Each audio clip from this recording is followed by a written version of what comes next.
What's up, everybody? Doug here with Living the Dream. So we have a few updates on the Mike Miske trial. I'm going to give you some dates and some links in the description that you can go check out the stuff for yourself. Mike Miske will remain behind bars for the foreseeable future, as reported by civilbeat.org. Judge Kenneth Mansfield ruled that Mike Miske was too much of a risk for flight and a danger to the community, and so he decided that Mike Miske will stay behind bars. This was all done over a teleconference because of the COVID pandemic. Although Miske's attorneys tried to claim that he was not a flight risk and was a benefit to the community because of his many charitable contributions and the fact that he's running a business in Kama'aina termite and pest control, and even tried to cite that the COVID-19 pandemic was a risk to his life, but the judge didn't buy it. U.S. Attorney Mark Inseong cited that they have over 24 victims in the last 17 years that were completely innocent and being intimidated and or assaulted by Mike Miske or those that he was involved with. Making a case for Mike Miske's danger to the community, Inseong cited several different cases in which Mike Miske showed that he was dangerous.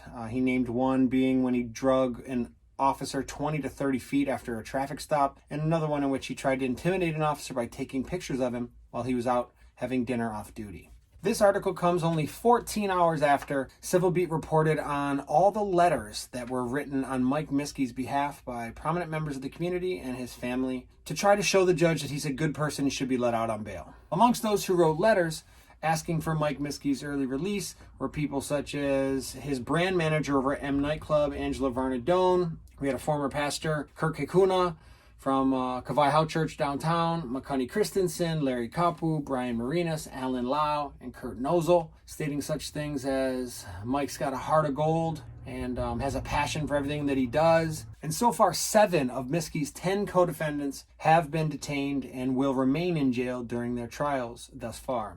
So as for now, Mike Miske will remain behind bars during his trial.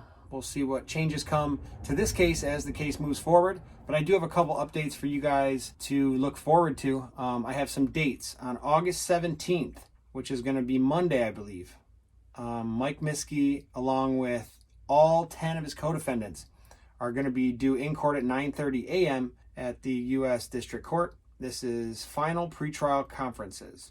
Also, on that same date, you're going to have Daehan Moon and Harry Cowie at 9:30 a.m., and this will be for final pretrial conferencing, initial appearance, and arraignment. And then actually Tuesday is going to be, which is pretty interesting to me, Catherine Kaloa will be representing herself. Her and Uncle Louie are going to be representing Catherine Tuesday at 9:30 a.m. This is going to be further telephonic status conference. So they're just going to phone this one in. They're probably not actually going to be in the courtroom.